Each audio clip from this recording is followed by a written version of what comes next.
নেপাল ও তিব্বতে ভয়াবহ বন্যা ও ভূমিধসে প্রাণহানি বেড়ে দাঁড়িয়েছে ৩৯০ জনে।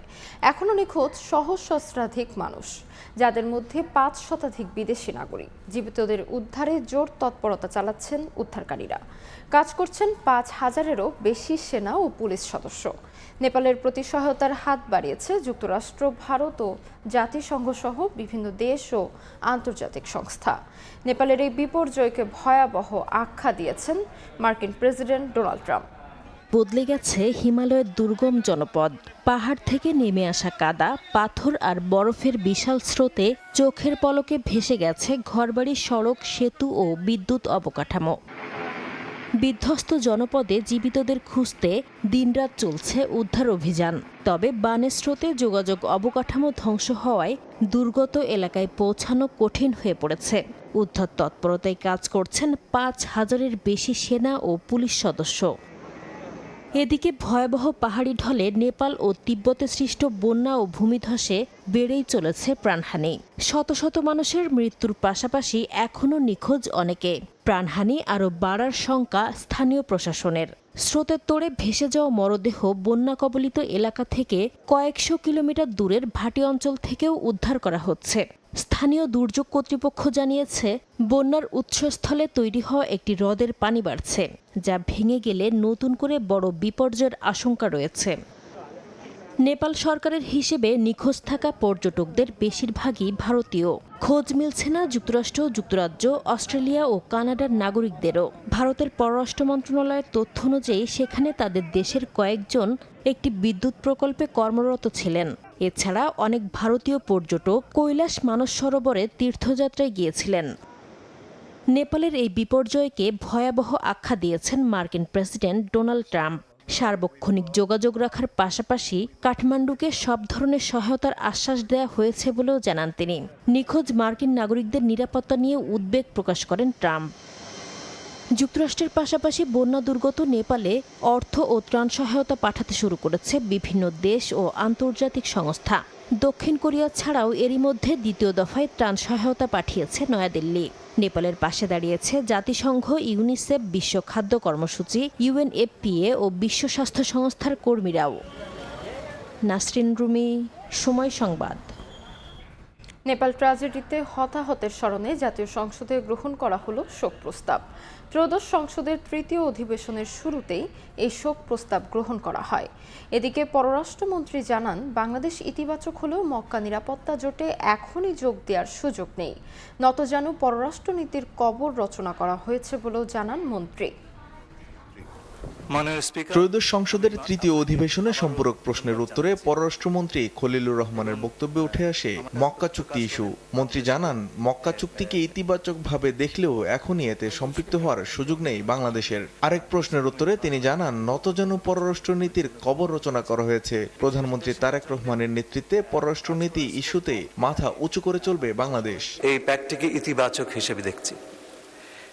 এতে যোগদান করার বিষয়টি এখনো আসেনি, কারণ এটা নির্ভর করছে যারা এই প্যাক্টের সদস্য তাদের অভিপ্রায়ের উপর। তারা যদি অভিপ্রায় প্রকাশ করেন বাংলাদেশকে এই প্যাক্টে নেবার জন্য, তাহলে পরে আমরা নিশ্চয়ই সেটা ইতিবাচকভাবে বিবেচনা করব। অধিবেশনের শুরুতেই নেপাল ট্র্যাজেডিতে শোক প্রস্তাব গ্রহণ করে সংসদ। ব্যাপক প্রাণহানি ক্ষয়ক্ষতির প্রেক্ষিতে আমি শোক প্রস্তাবের জন্য অনুরোধ করছি। এর আগে নিজ মন্ত্রণালয়ে পররাষ্ট্রমন্ত্রী জানান, নেপালে ভয়াবহ বন্যা ও ভূমিধসের ঘটনায় এখন পর্যন্ত কোনো বাংলাদেশির হতাহতের খবর পাওয়া যায়নি। হতাহতের কোনো খবর পাওয়া গেলে তাদের ফিরিয়ে আনতে দ্রুত পদক্ষেপ নেবে বাংলাদেশ। কোনো বাংলাদেশি এতে অ্যাফেক্টেড হয়েছেন কিনা, যদি হয় তাহলে পরে আমাদেরকে যেন জানান এবং আমরা তাদের সঙ্গে সম্পূর্ণভাবে সহযোগিতা করব। সংকটময় মুহূর্তে নেপালের পাশে থাকার কথা জানিয়েছে সরকার। বাংলাদেশের জনগণের মানিক মোহাম্মদ ওমর, সময় সংবাদ, ঢাকা। সংবিধান সংশোধন কমিটিতে অংশ না নিয়ে বিরোধী দলই জনগণকে বঞ্চিত করেছে বলে মন্তব্য করেছেন স্বরাষ্ট্রমন্ত্রী সালাউদ্দিন আহমদ। এদিকে সংসদ থেকে ওয়াকআউটের পর সংসদীয় স্বৈরতন্ত্রের অভিযোগ করেন বিরোধী দলের এমপিরা। এর আগে স্বরাষ্ট্রমন্ত্রীর বক্তব্য ঘিরে সংসদে হট্টগোল করে বিরোধী দল। সংসদের ভবিষ্যৎ নিয়ে উদ্বেগ প্রকাশ করে যুক্তি দিয়ে বক্তব্য খণ্ডন ও কথা বলার স্বাধীনতা হরণ না করার আহ্বান জানান স্পিকার। আমরা পুরা সংস্কার চাই, আমরা গণভোটের বাস্তবায়ন চাই এবং আমরা এইভাবে খণ্ডিত কোনো প্রসেসের অংশ হতে চাই না। এই জন্য আমরা এখন আর এই আলোচনায় আমরা অংশগ্রহণ করব না। এই পর্বে আমরা সংসদ থেকে বিদায় নিচ্ছি। আমরা আবার ওয়াকআউট করছি। সংস্কার আর গণভোটের পূর্ণ বাস্তবায়নের দাবিতে ত্রয়োদশ সংসদের তৃতীয় অধিবেশনের প্রথম দিন ওয়াকআউট করে বিরোধী দল। আলোচনায় অংশগ্রহণ করেন, পক্ষ বিপক্ষ বিতর্ক থাকবে। আইন প্রণয়ন কার্যক্রমের সহযোগিতা না করার উদ্দেশ্যে অধিবেশন ত্যাগ করার অভিযোগ তোলেন স্বরাষ্ট্রমন্ত্রী। উদ্দেশ্য ছিল প্রধানত এই আইন প্রণয়ন কর্মকাণ্ডে সহযোগিতা না করা। এই আইনগুলো পার্লামেন্টে আসুক এই দাবি প্রথম সেশন থেকে তাদেরই ছিল। ওয়াকআউটের পরে অধিবেশন কক্ষের বাইরে এসে স্পিকারের বিরুদ্ধে পক্ষপাত সংসদীয় স্বৈরতন্ত্রের অভিযোগ তোলে বিরোধী দল। আমরা একটা সংসদীয় একটা স্বেচ্ছাচারিতা দেখতে পাচ্ছি, সংসদীয় একটা স্বৈরতন্ত্র দেখতে পাচ্ছি সরকারের পক্ষ থেকে, যেখানে স্পিকার এবং সরকার দল তারা এককভাবে এই পুরো জিনিসটা পরিচালনা করছে সংসদ। ফলে সেটার প্রতিবাদ স্বরূপ আমরা বের হয়ে এসেছি। সংসদের বাইরে স্বরাষ্ট্রমন্ত্রী বলেন, বিএনপি নয় বরং সংবিধান সংশোধন কমিটিতে অংশ না নিয়ে বিরোধী দল প্রতারণা করেছে জনগণের সঙ্গে। এখানে গণভোটের যদি কোনো গণরায় সম্পর্কিত তাদের বক্তব্য থাকে, তারা এই কমিটিতে এসে বলতে পারে। সুতরাং আমরা প্রতারণা করছি না, বরং তারা জনগণকে বঞ্চিত করছে। নির্ধারিত এর আগে জামায়াতের সংসদ সদস্য শফিকুল ইসলামের সম্পূরক প্রশ্নের উত্তরে স্বরাষ্ট্রমন্ত্রী সালাহউদ্দিন আহমেদের বক্তব্যের প্রেক্ষিতে শুরু হয় বিরোধী দলীয় এমপিদের হট্টগোল। পরিস্থিতি স্বাভাবিক করতে বেগ পেতে হয় স্পিকারকে। সংসদে তো কথা বলার জায়গা, কথার মাধ্যমে যুক্তির মাধ্যমে অপর পক্ষের বক্তব্যকে খণ্ডন করা যাবে। কথা বলার স্বাধীনতা হরণ করবেন না। পরামর্শ সহিষ্ণুতা না থাকলে গণতন্ত্র ব্যর্থ হবে এই দেশে। পরে ফ্লোর পেয়ে স্বরাষ্ট্রমন্ত্রীর বক্তব্যে তীব্র সমালোচনা করেন বিরোধী দলীয় নেতা। সংসদ অধিবেশন যেদিন থেকে বসা শুরু হয়েছে সেদিন থেকেই তিনি তুচ্ছ তাচ্ছিল্য করে সবাইকে তিনি বলেছেন যে এই সংসদে তিনি শিক্ষকের ভূমিকা পালন করবেন। আমরা তার ছাত্র হওয়ার জন্য এখানে আসি নাই মাননীয় স্পিকার। সঙ্গীরা তো মনে করে, আমি নিজেও মনে করি যে এইটা কালচারাল না, এইটা পার্লামেন্টারিয়ান ফ্যাসিজম। এটা হওয়া উচিত না।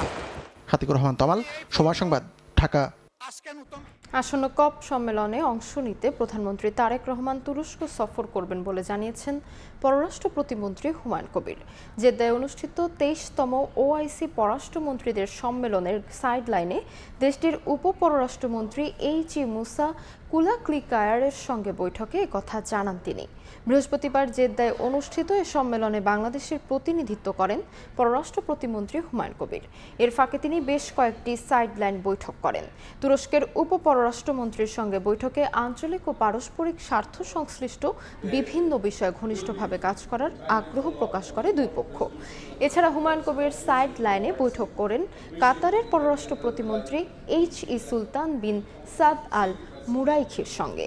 এ সময় যুক্তরাষ্ট্র এবং ইরানের মধ্যে মধ্যস্থতায় কাতারের উদ্যোগের প্রতি বাংলাদেশের সমর্থন ব্যক্ত করেন। জ্বালানি খাতে বাংলাদেশ কাতারের সহযোগিতা আরও জোরদারের আহ্বান জানান প্রতিমন্ত্রী হুমায়ুন কবির।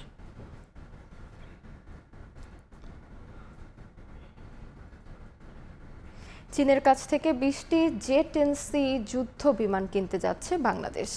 এজন্য একটি চুক্তির খসড়াও প্রস্তুত হয়েছে। এমন উদ্যোগের ভূ রাজনৈতিক প্রভাব নিয়ে চলছে আলোচনা। বিশেষজ্ঞরা বলছেন, দেরিতে হলেও জে-10 কেনা সঠিক সিদ্ধান্ত। এতে সক্ষমতা বাড়বে বিমান বাহিনীর। কোনো দেশের এ নিয়ে উদ্বিগ্ন হওয়ার কারণ নেই বলেও মত বিশ্লেষকদের। আব্দুল্লাহ শাফির প্রতিবেদন। বাংলাদেশের বিমান বাহিনীর আধুনিকায়ন এখন সময়ের দাবি, কারণ বাহিনীর সরঞ্জামের বড় অংশ এখনও অপেক্ষাকৃত পুরনো। ফলে আধুনিক মাল্টিরোল ফাইটার, উন্নত রাডার, নেটওয়ার্ক ভিত্তিক যুদ্ধ সক্ষমতা বাড়ানো সামরিক পরিকল্পনার স্বাভাবিক অংশ। সম্প্রতি প্রধানমন্ত্রীর তথ্য উপদেষ্টা জানান, চীন থেকে জে-10 যুদ্ধবিমান ক্রয় প্রক্রিয়া এগিয়ে যাচ্ছে এবং কেন জে-10 কেনা হচ্ছে তার একটা ব্যাখ্যাও তিনি দিয়েছেন। ভারত পাকিস্তানের যখন যুদ্ধ হচ্ছে, ভারতের ডেসল রাফাল ডাউন হয়েছিল এবং সেটা করেছিল চাইনিজ জে-10। প্রতিরক্ষা বিষয়ক ওয়েবসাইট দ্য ওয়ার জোনের তথ্য অনুযায়ী চীনের তৈরি জে-10 ভিগোরাস ড্রাগন চতুর্থ প্রজন্মের বহুমাত্রিক যুদ্ধবিমান। সুপারসনিক গতির এই যুদ্ধবিমান একই সঙ্গে আকাশযুদ্ধ, স্থল ও সমুদ্রের লক্ষ্যবস্তুতে ও শত্রুর রাডার ও যোগাযোগ ব্যবস্থায় আঘাত হানতে সক্ষম। ছিল, এখন তারা নিয়ে এই সিদ্ধান্তকে সময়োপযোগী জানিয়ে বিশ্লেষকরা বলছেন, জাতীয় নিরাপত্তার জন্য সামরিক সক্ষমতা বাড়ানোর প্রক্রিয়া বহু বছর ধরে ব্যাহত হয়েছে। চীনের সাথে যে ধরনের আলোচনাগুলি বাংলাদেশ করছে সেটা বাংলাদেশের জাতীয় স্বার্থের সাথে সামঞ্জস্যপূর্ণ, সুতরাং সেই জায়গাতে আসলে ব্যত্যয় ঘটানোর কোনো জায়গা নেই। এখন আমি মনে করি যে সরকার একটা সঠিক সমন্বিত পথে আছে। গত 30 বছর আপনাকে বললাম যে ওই 8টা মিগ-29 পরে আজ পর্যন্ত কোনো কেনা হয়নি। যদি কেনা হয় এটা ডেফিনেটলি বিমান বাহিনীর সক্ষমতাকে বৃদ্ধি করবে। তবে চীন থেকে বাংলাদেশের সমরাস্ত্র কেনাকে ভারত কিভাবে নেবে তা নিয়ে নানা মহলে আলোচনা হচ্ছে। এই আন্তর্জাতিক সম্পর্ক বিশ্লেষক মনে করেন, দুই দেশের সম্পর্কের সোনালী সময়েও বাংলাদেশের জাতীয় নিরাপত্তার ঘাটতি ছিল, তাই বাংলাদেশের সক্ষমতা তৈরির ক্ষেত্রে তাদের উদ্বিগ্ন হওয়ার যৌক্তিক কোনো কারণ নেই। জাতীয় নিরাপত্তার যে গ্যাপগুলি আছে সেগুলিতে পূরণ করার ক্ষেত্রে সক্ষমতা দেখাতে পারতেন, নিশ্চয়ই বাংলাদেশ তাদের সাথে সহায়তা করতে। এখন তাদের নিজেদেরই যখন সক্ষমতা নেই, সুতরাং বাংলাদেশের সক্ষমতা প্রণয়নের ক্ষেত্রে তাদের আসলে উদ্বিগ্ন হওয়াটা মোটেও কোনো যৌক্তিক কিছু না। চাইনিজ কিনলে ভারত বেজার হবে, তো সেটা সত্য নয়। এই জন্য যে আমরা অতীতে তো কিনেছি চাইনিজ F7 আমরা কিনেছি না। J-10CE কিনতে সরকারকে গুনতে হবে 220 কোটি মার্কিন ডলার, শোধ হবে 10 বছরে। এর পাশাপাশি আছে রক্ষণাবেক্ষণের খরচও। অর্থনৈতিক সংকটের মধ্যে এই চাপ সামাল দেয়াকে চ্যালেঞ্জ হিসেবে দেখছেন এই নিরাপত্তা বিশ্লেষক। বর্তমানে যে অর্থনৈতিক অবস্থা বাংলাদেশের, যে এত বড় একটা ভেঞ্চার তারা করতে পারবে কিনা, যদি তারা পারে ইট ইজ ভেরি গুড। অর্থনীতির যে যুক্তিটা বারবার দেওয়া হয় সেটার যেমন একটা ভ্যালু আছে বটে, কিন্তু নিরাপত্তার ক্ষেত্রে এই জায়গাতে আমার মনে হয় যে দুটাকে একসাথে মেলানোটা ঠিক হবে না। সমরাস্ত্র কেনার ক্ষেত্রে পশ্চিমা ভূ রাজনৈতিক সমীকরণের বিষয়টিও মাথায় রাখার পরামর্শ বিশ্লেষকদের। আব্দুল্লাহ শাফি, সময় সংবাদ, ঢাকা। গণতন্ত্রের জন্য সাবেক প্রধানমন্ত্রী বেগম খালেদা জিয়ার অবদান যুক্ত হচ্ছে পাঠ্য বইয়ে। সেই সঙ্গে 6ষ্ঠ থেকে 8ম শ্রেণীর বাংলাদেশ ও বিশ্ব পরিচয় বইয়ে যুক্ত করা হচ্ছে 7 নভেম্বরের সিপাহী জনতার বিপ্লবের ইতিহাসও। যোগ হচ্ছে তৃতীয় ভাষাও। এছাড়া বীরশ্রেষ্ঠদের জীবনী ও মুক্তিযুদ্ধের ব্রিগেড ফোর্সের ইতিহাসও যুক্ত করা হচ্ছে পাঠ্যক্রমে। আধুনিক শিক্ষাক্রমের পাশাপাশি মূল্যায়ন পদ্ধতিও যুগোপযোগী করার তাগিদ দিচ্ছেন খাত সংশ্লিষ্টরা। নূরে আলম জানাচ্ছেন বিস্তারিত। প্রধানমন্ত্রী তারেক রহমানের নেতৃত্বে বর্তমান সরকার দায়িত্ব নেয়ার পরই শিক্ষাক্রম পরিমার্জনের কাজ শুরু করে শিক্ষা মন্ত্রণালয়। সম্প্রতি এই পরিমার্জনের চূড়ান্ত অনুমোদন দিয়েছে জাতীয় শিক্ষাক্রম সমন্বয় কমিটি। আগামী বছর 4র্থ শ্রেণীতে বাংলাদেশের সংস্কৃতি এবং খেলাধুলা বই, 6ষ্ঠ শ্রেণীতে লার্নিং উইথ হ্যাপিনেস এবং কারিগরি ও বৃত্তিমূলক শিক্ষা বই চালু হচ্ছে। আমরা শিক্ষাক্রমটা পরিমার্জন করে এই জিনিসগুলো কিন্তু পরবর্তী শিক্ষাক্রমের মধ্যেই চলে যাবে। মানে আমরা এখন যেটা করছি এটা একটু অ্যাডভান্স কাজ, কিন্তু পরবর্তী শিক্ষাক্রমের মধ্যে এই জায়গাগুলো এই কারিকুলামটা অলরেডি বানিয়ে আমরা প্রণয়ন করে তারপরে এটা পরবর্তী শিক্ষাক্রমের রিভিশন যখন হবে তখন সেখানে অ্যাডজাস্ট করে দেওয়া হবে। এর বাইরে বইয়ে নতুন বিষয়বস্তু যোগ করে 6ষ্ঠ থেকে 9ম শ্রেণী পর্যন্ত তথ্য ও যোগাযোগ প্রযুক্তি বইয়ের অনুমোদন হয়েছে। 6ষ্ঠ শ্রেণীর বাংলা বইয়ে তৃতীয় ভাষা, একই শ্রেণীতে বাংলাদেশ ও বিশ্ব পরিচয় বইয়ে বীর শ্রেষ্ঠদের জীবনী অন্তর্ভুক্ত হচ্ছে। 8ম শ্রেণীর বাংলা বইয়ে মুক্তিযুদ্ধের ব্রিগেড ফোর্সের ইতিহাস থাকছে। 6ষ্ঠ থেকে 8ম শ্রেণীর বাংলাদেশ ও বিশ্ব পরিচয় বইয়ে 7 নভেম্বরের সিপাহী জনতার বিপ্লবের ইতিহাস যোগ হচ্ছে। 8ম এবং 9ম শ্রেণীর বাংলাদেশ ও বিশ্ব পরিচয় বইয়ে 90-এর গণ অভ্যুত্থানে সাবেক প্রধানমন্ত্রী বেগম খালেদা জিয়ার অবদান যুক্ত হচ্ছে। 91 যে নির্বাচন অথবা গণতান্ত্রিক প্রক্রিয়ায় যে উত্তরণ, সেখানে দেশনেত্রী বেগম খালেদা জিয়ার অবদানটা আমরা সবাই জানি, যেটা এতদিন অনুপস্থিত ছিল। আমরা চেষ্টা করেছি সেটা তুলে আনতে। শিক্ষা সংশ্লিষ্টতা বলছেন শিক্ষাক্রমকে আধুনিক করতে হবে, সেই সঙ্গে মূল্যায়ন পদ্ধতিকেও যুগোপযোগী করতে হবে। ইমপ্লিমেন্টেশনের জন্য যারা আমাদের স্টেক হোল্ডার আছেন, যারা শিক্ষা বিশেষজ্ঞ আছেন, যারা শিক্ষক, শ্রেণীকক্ষে পাঠদান করেন, অভিভাবক, এদের সাথে একটু আলোচনা করে তাদের সাথে মত বিনিময়ের মধ্য দিয়ে আগামী দিনের এমন একটা কারিকুলাম তৈরি করা উচিত। পাণ্ডুলিপি যেন নির্ভুল হয় সেজন্য এনসিটিবিকে সর্বোচ্চ সতর্ক থাকার আহ্বান শিক্ষা গবেষকদের। নূরে আলম, সময় সংবাদ, ঢাকা। রাশিয়ার আমুর অঞ্চলের একটি গ্যাস প্ল্যান্টে বিস্ফোরণ ও অগ্নিকাণ্ডে নিহত 15 কর্মীর মধ্যে একজন বাংলাদেশি বলে নিশ্চিত করেছে পররাষ্ট্র মন্ত্রণালয়। এই ঘটনায় আহত হয়েছেন অন্তত 35 বাংলাদেশি। স্থানীয় সময় মঙ্গলবার রাশিয়ার চীনা সীমান্তবর্তী আমুর অঞ্চলে গ্যাস প্ল্যান্টে বিস্ফোরণের পর আগুন ছড়িয়ে পড়ে। এতে বাকি 14 জনের সঙ্গে নিহত হন প্রবাসী বাংলাদেশি জাকির হোসেন। বৃহস্পতিবার রাতে পররাষ্ট্র মন্ত্রণালয় জানায়, নিহত জাকির কিশোরগঞ্জের ভৈরবের বাসিন্দা। আহত বাংলাদেশি কর্মীদের মধ্যে 6 জন আইসিইউতে চিকিৎসাধীন। এছাড়া মেহেরপুরের গাংনীর বাসিন্দা মোহাম্মদ আলাল হোসেন রাজু এখনও নিখোঁজ। আহতদের চিকিৎসা, নিখোঁজ কর্মীর সন্ধান এবং জাকির হোসেনের মরদেহ দেশে ফেরাতে রুশ কর্তৃপক্ষের সঙ্গে সার্বক্ষণিক যোগাযোগ রাখছে পররাষ্ট্র মন্ত্রণালয় ও বাংলাদেশ দূতাবাস। সৌদি আরবে নিহত 9 জনের মধ্যে 7 জনের মরদেহ পৌঁছেছে গ্রামের বাড়ি নওগাঁয়। স্বজনদের আহাজারি এলাকায় শোকাবহ পরিবেশ। বিস্তারিত জানাতে নওগাঁর আত্রাই থেকে যুক্ত হচ্ছেন রিপোর্টার এম আর রকি। সরাসরি যাচ্ছি তার কাছে। রকি, নিথর দেহগুলো গ্রামে পৌঁছার পর স্বাভাবিকভাবেই কিন্তু অনেকটাই আকুতি এবং আকাশ ভারী হয়ে ওঠে শোকার্ত পরিবারগুলোর আহাজারিতে। এই মুহূর্তে নওগাঁর আত্রায় রয়েছে এবং গেল রাত 1টার দিকে এই মরদেহবাহী এই কারগুলো নিয়ে এসেছিলেন এবং এই মুহূর্তে রাত 1টার পর থেকেই পরিবারের স্বজনরা আসছেন এবং বেলা 10টায় রয়েছে এখানে মোল্লা আজাদ মেমোরিয়াল কলেজে মূল জানাজা এবং প্রশাসনের কর্মকর্তাদের মাধ্যমে এই মরদেহগুলো পরিবারের মাঝে হস্তান্তর করা হবে এবং নওগাঁর আত্রায়ের মোট 7 জনের মরদেহ এসেছে। 12 জন মোট মারা যায় গেল 9 আগস্ট সৌদি আরবের সোপাতরি কারখানার অগ্নি দুর্ঘটনায়। এই 12 জনের মধ্যে 7 জনের প্রথম দফায় এসেছে। বাকি যে মরদেহগুলো সেগুলো আনার জন্য কিন্তু এখানকার স্বজনরা দাবি করছেন এবং এই এলাকার আসলে আমরা দেখছিলাম যারা পরিবার থেকে দাবি করা হচ্ছে যে এই পরিবার যারা গিয়েছিলেন, পরিবারের একমাত্র উপার্জনক্ষম ব্যক্তি তারা ছিলেন। তারা অনেকটা ধার দেনা করে ঋণ করে কিন্তু এই সৌদি আরবে ভাগ্য বদলের আশায় তারা গিয়েছিলেন এবং আকস্মিক এই দুর্ঘটনায় কেউ হারিয়েছেন পিতা, কেউ হারিয়েছেন সন্তান, কেউ হারিয়েছেন ভাই। সব মিলে একটা শোকাবহ পরিবেশ কিন্তু এই এলাকায়। একই পাড়ায় রয়েছে মোট 4 জন, 2 জন, এইভাবে পাশাপাশি গ্রামেরই মোট 7 জনের এই মরদেহ আজকে জানাজার পর দাফন করা হবে এবং মরদেহ পৌঁছার পর থেকেই কিন্তু একদিকে পরিবারগুলোর যেমন আহাজারি, গ্রামের মানুষের ভিতর শোকাবহ পরিবেশ এবং এই পরিবেশের মাধ্যমে পাশাপাশি তারা বলছেন যে রাষ্ট্রের কাছে অনেক টাকা পয়সা ঋণ করে তারা কিন্তু এই ভাগ্য ফেরাতে সৌদি আরবে গিয়েছিলেন এবং সোপাতরি কারখানায় যে অগ্নি দুর্ঘটনা ঘটে সেই অগ্নি দুর্ঘটনায় অনেকের একেবারে কিন্তু নিঃশেষ হয়ে গেছেন এবং সবশেষ তাদের অনেকে এই মাসে ফেরার কথা ছিল এবং এই ফেরার মধ্য দিয়ে অনেকে বিয়ে করবেন, পরিবারের ভাগ্য বদল হবে, এরকম একটি প্রত্যাশার জায়গাগুলো কিন্তু এই মুহূর্তে দুমড়ে মুচড়ে শেষ হয়ে যাওয়ার আহাজারি কিন্তু পরিবারের পক্ষগুলো থেকে এখন উঠে আসছে এবং এই শোকার্ত পরিবারগুলোর পাশে সরকারিভাবে এখন পর্যন্ত আমরা যতদূর জানতে পারছি প্রবাসী কল্যাণ মন্ত্রণালয়ের পক্ষ থেকে 3 লক্ষ টাকা দেওয়ার একটি ঘোষণা দেওয়া হয়েছে। গতকালকে শাহজালাল আন্তর্জাতিক বিমানবন্দরে যখন এই মরদেহগুলো পৌঁছায় তখন 30,000 টাকা করে তাদের হাতে দেওয়া হয়েছে জানাজা বা আনুষঙ্গিক কাজকর্মের জন্য।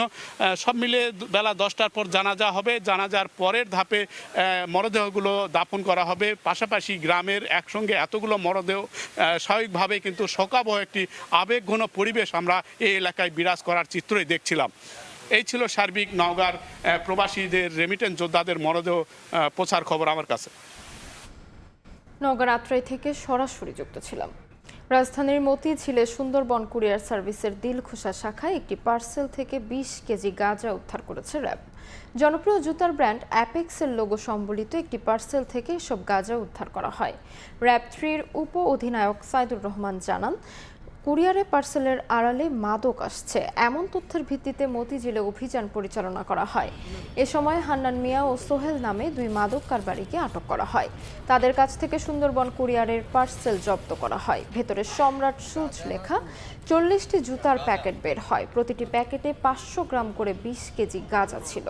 জিজ্ঞাসাবাদে জানা যায় হবিগঞ্জ থেকে তারা এই পার্সেল এনেছে। পরে সেই চালান রাজধানীর বাড্ডা এলাকায় নেওয়ার পরিকল্পনা ছিল কারবারিদের। আইন শৃঙ্খলা বাহিনীর চোখ ফাঁকি দিতেই জুতার আড়ালে মাদক পাচারের চেষ্টা করেছিল কারবারিরা। অক্টোবরে খুলে দেয়া হচ্ছে মুক্তারপুর পঞ্চবটি সড়ক। চূড়ান্ত হয়েছে নিচতলা ও দ্বিতল সড়ক উদ্বোধনের পরিকল্পনাও। সড়ক আধুনিকায়নের এই প্রকল্পে চলছে শেষ মুহূর্তের প্রস্তুতি। প্রকল্পটির মাধ্যমে মুন্সিগঞ্জ নারায়ণগঞ্জের সড়ক নেটওয়ার্কে যুগান্তকারী পরিবর্তন আসবে বলে আশা করা হচ্ছে। নাসিরউদ্দিন উজ্জ্বলের রিপোর্ট, ছবি তুলেছেন আবু সাইদ। রাজধানীর সঙ্গে মুন্সিগঞ্জ সড়ক নেটওয়ার্ক সহজ করতে 2022 সালে শুরু হওয়া মুক্তারপুর পঞ্চবটি সড়ক আধুনিকায়ন প্রকল্প সম্পন্ন হওয়া এখন সময়ের ব্যাপার মাত্র। এই প্রকল্পের একটি অংশ পঞ্চবটি চর সৈয়দপুর দ্বিতল সড়কে 50 মিলিমিটার পুরুত্বের পিচ ঢালের টপ লেয়ার সম্পন্ন। 90 মিটার পরপর মোট 121টি এক্সপানশন জয়েন্টের মধ্যে বাকি থাকা 27টির কাজ চলছে। আর চর সৈয়দপুরে একটি, কাশীপুরে 2টি এবং পঞ্চবটিতে 3টি সহ মোট 6টি র্যাম নির্মাণ চূড়ান্ত পর্যায়ে এখন। 36 ফুট চড়া 2 লেনের দ্বিতল সড়কে গুনতে হবে টোল, তাই কাশীপুরে স্থাপন হচ্ছে টোল প্লাজা। তবে 54 ফুট চড়া 4 লেন বিশিষ্ট নিচতলা থাকবে আগের মতোই টোল ফ্রি। নিচতলায় 150 মিলিমিটার সিসি, 300 মিলিমিটার 8 সিসির উপর 40 মিলিমিটার পুরুত্বের পিচ ঢালাই শুরুর প্রক্রিয়া চলছে। নানা প্রতিকূলতায় কয়েক দফা সময় পেছালেও নিচতলা ও দ্বিতীয় তলা সড়ক একই সঙ্গে অক্টোবরে উদ্বোধনের পরিকল্পনা করছে সরকার। প্রকল্প অনেক চ্যালেঞ্জ ছিল, এই সমস্ত চ্যালেঞ্জগুলো মোকাবেলা করে আমরা এখন একবারে শেষ পর্যায়ে চলে আসছি। আমাদের এলিভেটেডের কাজ 100% শেষ হয়ে গেছে। এমনকি এলিভেটেডের উপরে যে কার্পেটিংয়ের কাজ, এটা মাত্র 1 কিলোমিটার বাকি আছে, বাকি সবগুলো শেষ। সেপ্টেম্বরের শেষে অথবা অক্টোবরের প্রথম উইকে আমরা এই সেতুটা উদ্বোধন করব, এলিভেটেড এবং অ্যাডগেট দুটো একসাথেই। প্রকল্পের দীর্ঘ শত্রুতায় ভোগান্তি সত্ত্বেও এটি বাস্তবায়ন হলে যুগান্তকারী পরিবর্তন আসবে মুন্সিগঞ্জ ও নারায়ণগঞ্জের সড়ক নেটওয়ার্কে। আমরা 3 মাস ধরে খুবই ভোগান্তিতে ছিলাম এই রোডের ভিতরে। আগে ধুলাবালুর লেগে ঘন্টার পর ঘন্টা মানুষ বয়ে যেত, মানুষ বিরক্ত হইতো।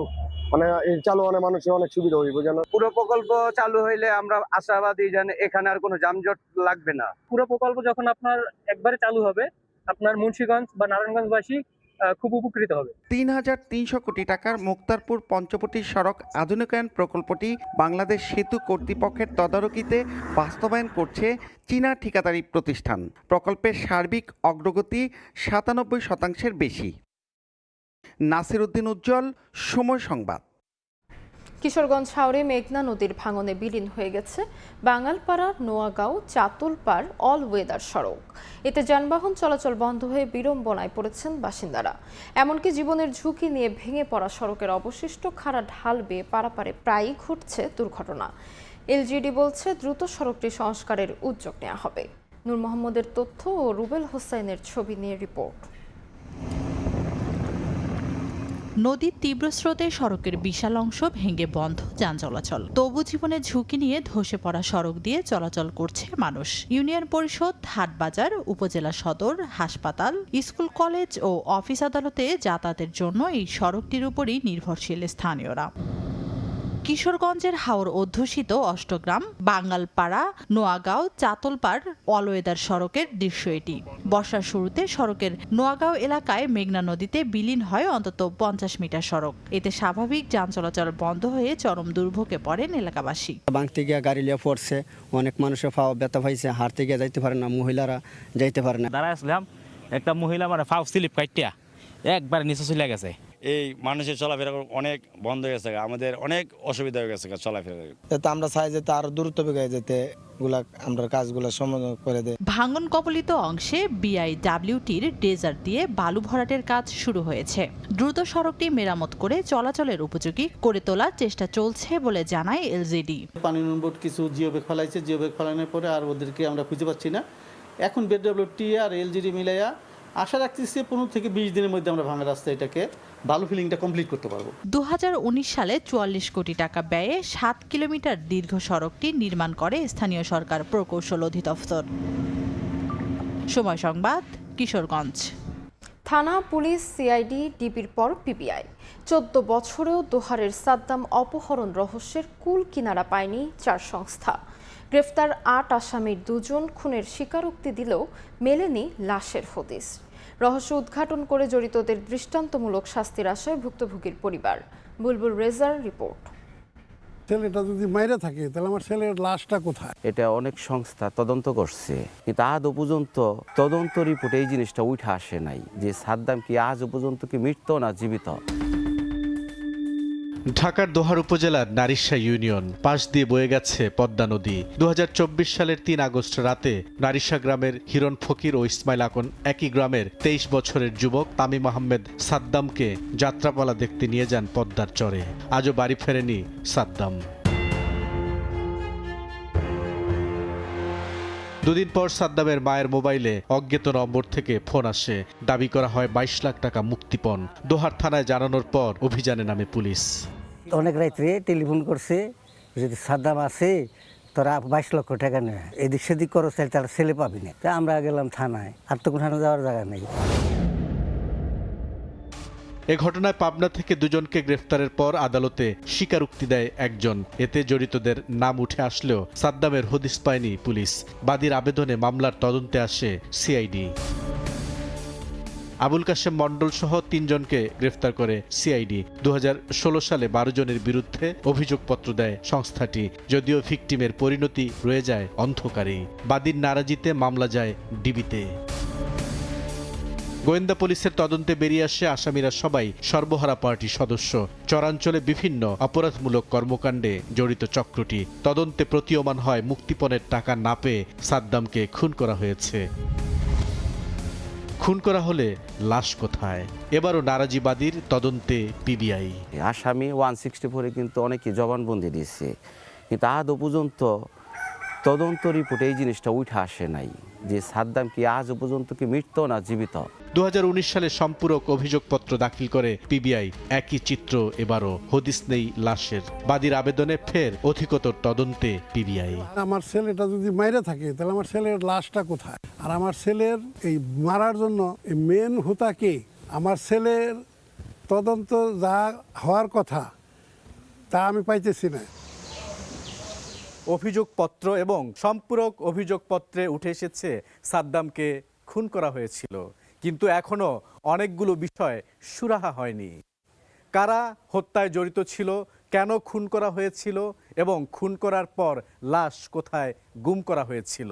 যখন বিচারের আওতায় নিয়ে আসতে চাই। চলতি মাসে মামলার অন্যতম আসামি আব্দুল মান্নানকে গ্রেফতার করে পিবিআই। সংস্থাটি বলছে গুরুত্বপূর্ণ তথ্য আছে তাদের কাছে।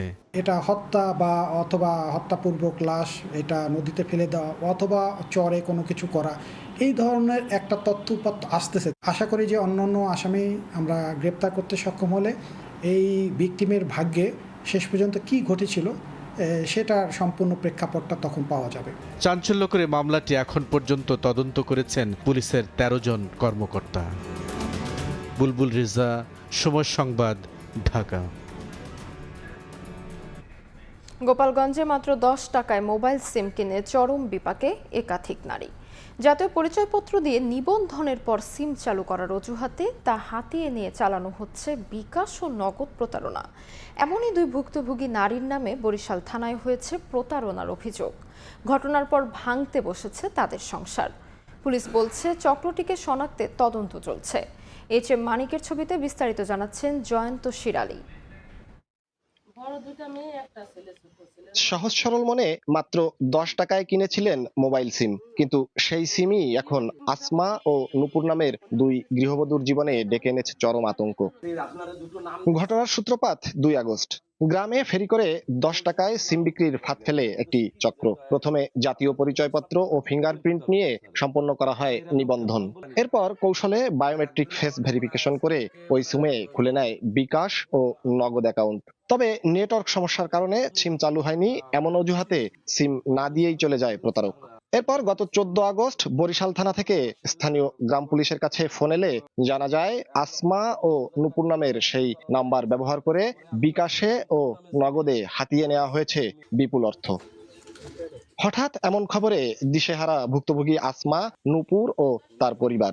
একই প্রতারণার শিকার হয়েছে গোপালগঞ্জের কাশিয়ানী উপজেলার ফুকরা গ্রামের বেশ কয়েকজন নারী। ঘটনা জানাজানির পর ভুক্তভোগীরা থানায় লিখিত অভিযোগ দায়ের করেছেন। দাদি আছে, তার নামে সিম রেজিস্ট্রেশন করছে, আর আমার নামে আসলে বিকাশ খুলে নে এই আর কি করছে, আর আমার নামে আরেকটা সিম রেজিস্ট্রেশন করে নিয়ে গেছে। বাইরের থেকে সিম কিনে তো অনেক ব্যবহার করে, কোনো সমস্যা হয় না এতদিন, এই জন্য আমরা তো বুঝতে পারিনি। আমার মায়ের সংসার ভাঙে যাওয়ার মতন হয়েছে। আমি এই বিচারটা এই প্রতারককে পুলিশ খুঁজে তাদের দৃষ্টান্তমূলক শাস্তি দিক, যাতে পরবর্তীতে এলাকার লোক বা অন্য কোনো লোক যাতে এই প্রতারণার শিকার না হয়। পুলিশ জানিয়েছে চক্রটিকে শনাক্তে কাজ চলছে। আমাদের থানায় 2টি অভিযোগ হয়েছে, আমরা ডিজিটাল ফরেনসিক এই বিষয়টা নিয়েও কাজ করছি। এছাড়া আমাদের একটা সাইবার টিমও আছে, তারাও এটা নিয়ে কাজ অলরেডি শুরু করে দিয়েছে। আশা করছি যে ভালো একটা ফলাফল আমরা দিতে পারবো। আসমা ও নূপুরের মতো একই কায়দায় সিম কিনেছেন অন্তত 15 জন নারী। জয়ন্ত শিরালি, সময় সংবাদ, গোপালগঞ্জ। শরৎপুর ডামুড্ডায় প্রায় 40 কোটি টাকা ব্যয়ে নির্মিত আলহাজ আব্দুর রাজ্জাক নার্সিং কলেজ। বিশাল ভবন, হোস্টেল সহ আধুনিক অবকাঠামো থাকলেও নেই প্রয়োজনীয় জনবল ও শিক্ষা উপকরণ। 4টি ব্যাচে 159 শিক্ষার্থীর বিপরীতে শিক্ষক মাত্র 1জন। 7টি ল্যাব থাকার কথা থাকলেও চালু আছে মাত্র 1টি। বিএম ইসরাফিলের তথ্য ও মিলন খানের ছবিতে রিপোর্ট। পাখির চোখে দেখা যায় চোখ ধাঁধানো বিশাল বিশাল অবকাঠামো, একাধিক ভবন। নিচ থেকে দেখলে মনে হয় কোনো গভীর অরণ্যের মধ্যে দাঁড়িয়ে থাকা বিশাল বিশাল ইট পাথরের ভবন। প্রায় 5 একর জমির উপর গড়ে ওঠা শরীয়তপুরের ডামুড্ডার আলহাজ আব্দুর রাজ্জাক নার্সিং কলেজ 2023 সালে কার্যক্রম শুরুর পর 4টি ব্যাচে ভর্তি হয়েছেন 159 শিক্ষার্থী, অথচ তাদের পাঠদানের জন্য রয়েছেন মাত্র 1জন শিক্ষক। প্রয়োজনের তাগিদে অধ্যক্ষকেও নিতে হচ্ছে নিয়মিত ক্লাস। শুধু শিক্ষক সংকট নয়, রয়েছে চতুর্থ শ্রেণীর কর্মচারী ও নিরাপত্তা কর্মী সংকট। হোস্টেলে পর্যাপ্ত খাট, পড়ার টেবিল না থাকায় ভোগান্তিতে শিক্ষার্থীরা। ডাইনিংয়েও রয়েছে চেয়ার টেবিল, কর্মী, গ্যাস ও পানির সংকট। সরকারি বরাদ্দ পাওয়া ও প্রশাসনিক কার্যক্রম পরিচালনায় তৈরি হয়েছে জটিলতা। বন্ধ রয়েছে শিক্ষার্থীদের জন্য নির্ধারিত শিক্ষাবৃত্তিও।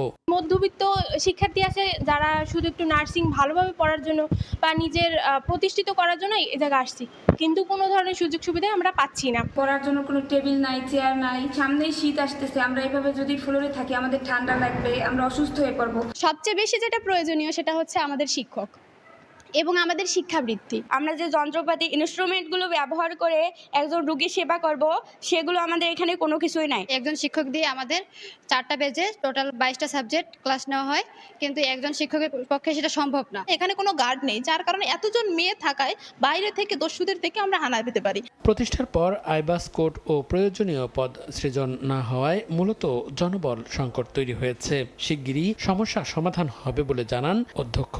এখানে কোনো কর্মচারী নেই, শিক্ষক স্বল্পতা আছে। আমি এই বিষয়ে ঊর্ধ্বতন কর্তৃপক্ষের সাথে যোগাযোগ করেছি, ওনারা আমাকে এর সমস্যার সমাধান খুব দ্রুত করবেন বলে আশ্বাস করেছেন। একাডেমিক ভবন, হোস্টেল সহ নানা স্থাপনা নিয়ে তৈরি কলেজটির অবকাঠামো নির্মাণে ব্যয় হয়েছে প্রায় 40 কোটি টাকা। সময় সংবাদ, শরীয়তপুর। এবার দেশের বাইরের খবর। হরমুজ প্রণালী খুলে দিতে শর্তের তালিকা প্রস্তুত করছে ইরান। দেশটির নিরাপত্তা প্রধান মোহসেন রেজারি বলেছেন, যুদ্ধ বন্ধ সহ তেহরানের শর্ত পূরণে যুক্তরাষ্ট্রকে আগে বাস্তব পদক্ষেপ নিতে হবে।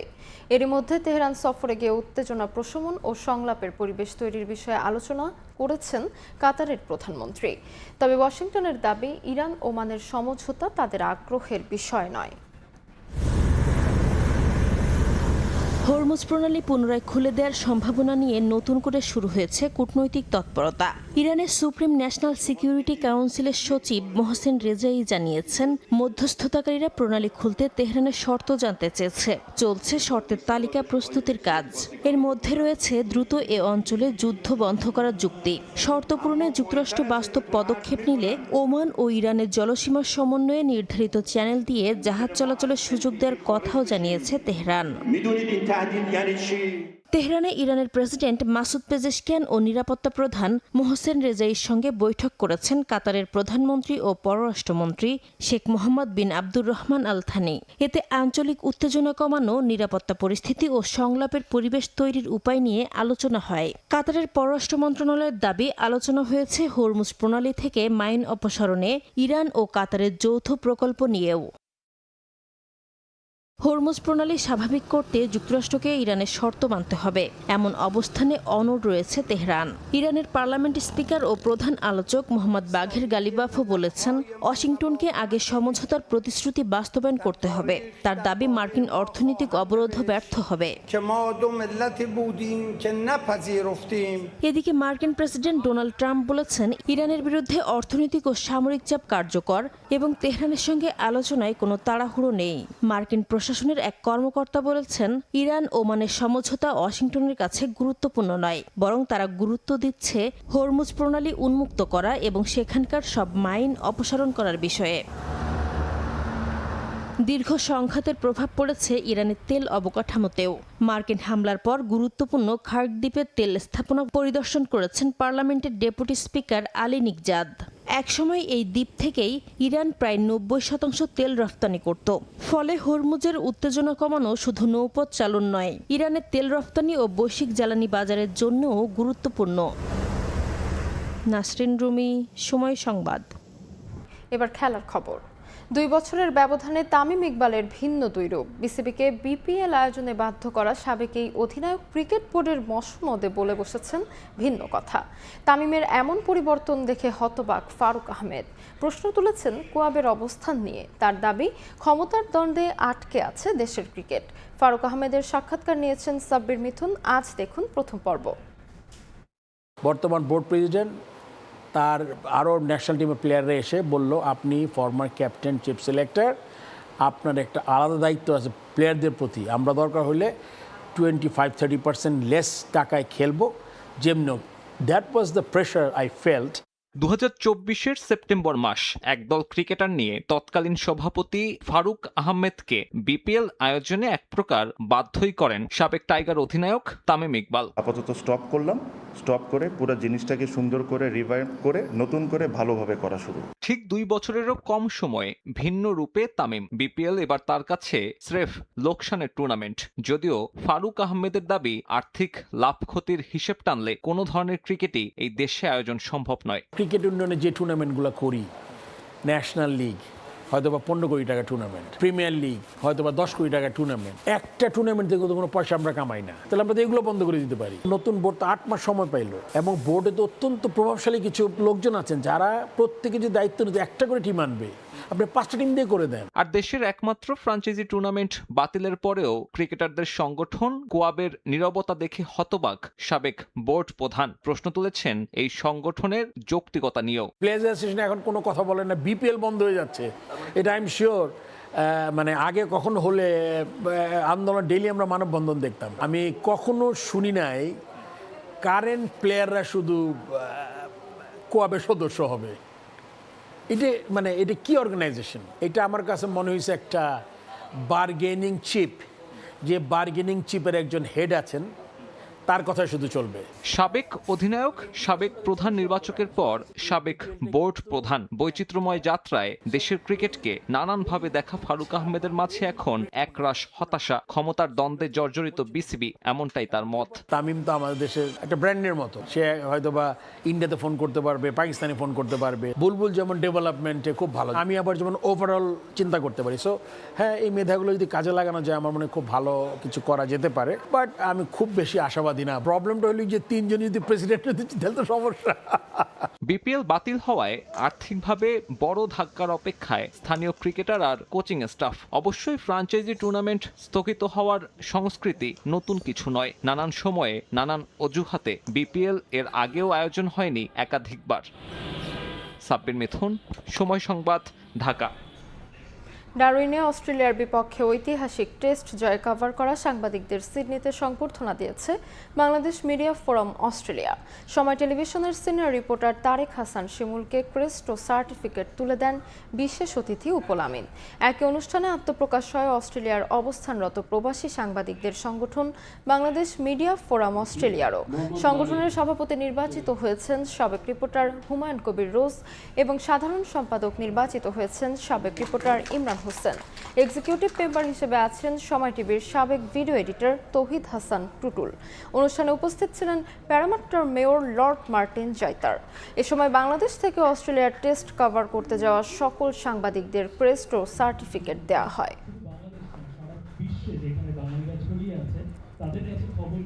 অবশেষে মোহামেডানের ফুটবলারদের নিয়ে শুরু হলো ফিফা এশিয়ান কাপ প্রস্তুতির জাতীয় দলের ক্যাম্প। শুরুতে ফুটবলার না ছাড়লেও পরে খেলোয়াড়দের ক্যাম্পে যোগ দেওয়ার অনুমতি দেয় সাদা কালোরা। এদিকে ক্লাবগুলো প্রাক মৌসুম প্রস্তুতি শুরু না করার কারণেই আগেভাগে জাতীয় দলের ক্যাম্প ডাকা হয়েছে বলে জানিয়েছেন টিম ম্যানেজার। আর বিদেশিরা কবে দলের সঙ্গে যোগ দিবেন তা ঠিক করবে হেড কোচ, মন্তব্য বাফুফের কার্যনির্বাহী সদস্য ইকবাল হোসেনের। ফিফা আসিয়ান কাপের প্রস্তুতির জন্য একটু আগেভাগেই ক্যাম্প ডেকেছেন টমাস ডুলি। নতুন কাউকে না নিয়ে নিজের চেনা আগের 28 জনকেই বেছে নিয়েছেন তিনি। বাফুফের দেয়া সময় মতো বৃহস্পতিবার গুলশানের 5 তারকা হোটেলে নিজেদের নাম লেখান ফুটবলাররা। শুরুতে শঙ্কা থাকলেও একটু পরই দেখা যায় মোহামেডানের ফুটবলারদেরও। ফেডারেশন থেকে চিঠি না পাওয়ার কারণে ফুটবলার না ছাড়ার গোঁ ধরেছিল সাদা কালোরা। পরে বাফুফের আনুষ্ঠানিক পত্র পেয়ে ফুটবলারদের গ্রিন সিগন্যাল দেয়া হয় বলে জানিয়েছেন ক্যাম্পে আসা খেলোয়াড়রা। এদিকে ক্লাবগুলো প্রাক মৌসুম প্রস্তুতি শুরু করতে না পারার কারণেই একটু তাড়াহুড়ো করে ক্যাম্পের পরিকল্পনা নিয়েছে বাফুফে। মূলত 3 মাস খেলার বাইরে থাকা ফুটবলারদের ফিটনেস ঠিক রাখার জন্যই এভাবে প্ল্যান সাজানো হয়েছে বলে জানিয়েছেন টিম ম্যানেজার। দল বদলের যে জিনিসটা চলছে সেটা এখনো চলমান আছে। 3 তারিখ পর্যন্ত আমাদের দল বদল ডেট আছে। তো সেই অনুযায়ী প্লেয়াররা কিন্তু তাদের প্রতিটা ক্লাবের প্রি সিজন শুরু করার জন্য প্রতিটা ক্লাবে প্রতিটা প্লেয়ারকে কল করেছিল। তো আমরা যেহেতু ক্লাবগুলো এখনো শুরু করতে পারেনি দেখে বিদায় ন্যাশনাল টিম ম্যানেজমেন্ট কমিটি আমরা একটা সিদ্ধান্ত নিয়েছিলাম কোচের সাথে বলে আমরা আগে থেকে শুরু করার চেষ্টা করি। দেশের বাইরের বিভিন্ন ক্লাবে থাকা হামজা চৌধুরী, সমিত সোম, ফাহমেদুল এবং তারিক কাজীরা কবে দলের সঙ্গে যোগ দেবেন এই প্রশ্ন এখন চারদিকে। আসিয়ান কাপে আদৌ তাদের সবাইকে পাওয়া যাবে কিনা আছে সে আলোচনাও, কিন্তু সব গুঞ্জন উড়িয়ে দিলেন বাফুফের কার্যনির্বাহী সদস্য ইকবাল হোসেন। পরিষ্কার জানালেন কবে কোথায় যোগ দেবেন প্রবাসী ফুটবলাররা। কোচের সাথে তাদের সার্বক্ষণিক যোগাযোগ আছে, আমাদের সাথে যোগাযোগ আছে। কোচ তার প্ল্যানিংটা দিবে। প্লেয়াররা যেহেতু তাদের একটা লিগ খেলার ব্যস্ততা রয়েছে, ওই ব্যস্ততাটা কমলে হয়তো তারা আমাদের সাথে এখানেও জয়েন করতে পারে অথবা ওইখানে গিয়েও জয়েন করতে পারে। এটা বলতে পারবো তাদের ব্যস্ততার উপর।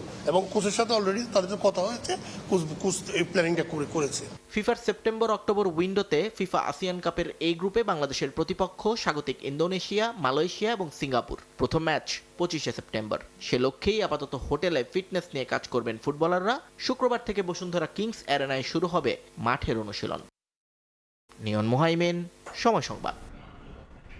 এ পর্যায়ে শীর্ষ সংবাদগুলো জানিয়ে দিচ্ছে আরেকবার। শাহবাগ স্কোয়ারে বক্তৃতা দিয়ে পার্লামেন্টে বক্তৃতা দিয়ে এক কথা। মাননীয় সদস্যবৃন্দ অপেক্ষা করুন, উত্তর দেন। মাননীয় সদস্য কি শুনতাম, কেউ তো শুনছেন। কথাই বলতে দেবেন না, এই অ্যাটিটিউড খুবই খারাপ। সংসদে হট্টগোল, ওয়াকআউট বিরোধী দলের। বিএনপি নয়, জনগণকে বঞ্চিত করেছে বিরোধী দল, বললেন স্বরাষ্ট্রমন্ত্রী। সংসদীয় স্বৈরতন্ত্রের অভিযোগ নাহিদের। পাঠ্য বইয়ে যুক্ত হচ্ছে বেগম খালেদা জিয়ার অবদান, থাকছে সিপাহী জনতার বিপ্লবের ইতিহাস।